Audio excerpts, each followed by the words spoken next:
My name is Gus Labrado, and I did my motion analysis project on a shotgun snap. Who did I do this project on? My athlete is Josiah Baran, who is the center on the STHS football team. He's been playing football for 3 years, but he's only been center for about 2 months now.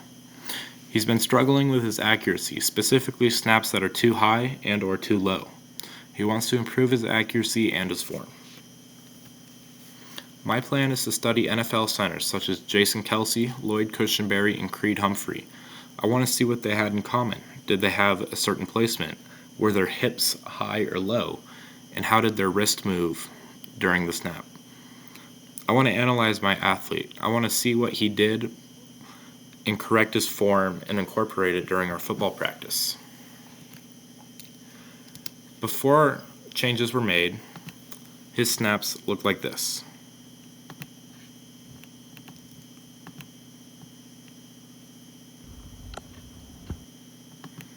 As you can see, he had the ball in the middle of his stance. His wrist was too far into the middle, where his knee was too far on the outside. You want the ball to be slightly on the inside of your knee, not in the middle of your stance. You want your legs to be shoulder width apart, and as you can also see, his hips moved upwards in the middle of the snap. That makes him too tall, and that's why the ball went to my right. He had other snaps, such as this. This is a better angle where you can see the ball was placed in the middle, his stance was too wide, and he's not using the laces.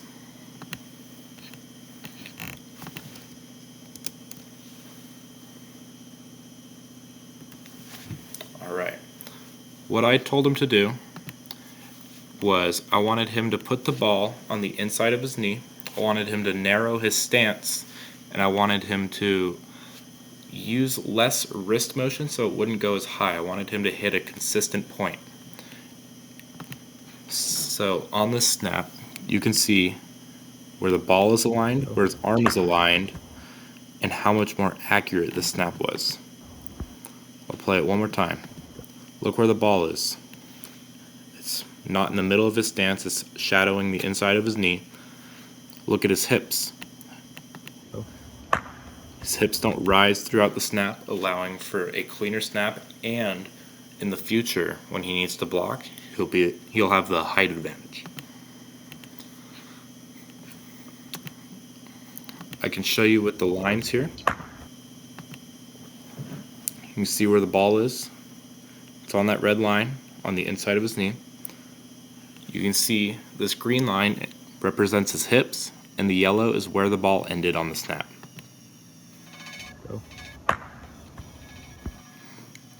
That was a textbook snap. That was perfect.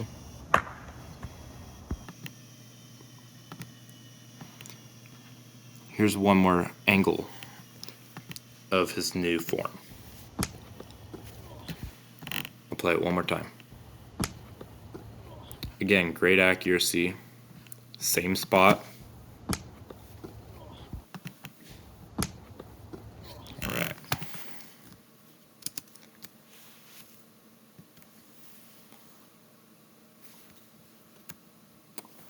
Alright, my comparison. To start, my athlete did not have the proper ball placement. Again, it was in the middle. The ball was in the middle of his stance instead of favoring his dominant side knee where he was snapping the ball. My athlete's hips were also not level throughout his snap. He was rising, which made the ball rise, or he could have dragged the ball, which made it low. His stance was too wide. I had him narrow his stance so he was shoulder width apart. And his biggest thing was he was inaccurate. As you saw on the first video, the ball was way far to my right. It was at my hips, but it was too far to my right where I had to actually move to catch the ball. After I corrected his stance, the ball was placed correctly. His hips stayed level throughout the snap. His stance narrowed, allowing for more leverage, and his accuracy improved throughout the snap. My conclusion: he improved his accuracy with his snaps. I took about 5 videos, and every time the ball hit the same spot. His hips stayed low and allowed for a cleaner snap and block post-snap when he needs it. And he had fewer fumbled snaps and less efficiencies during practice and the training of his motion analysis.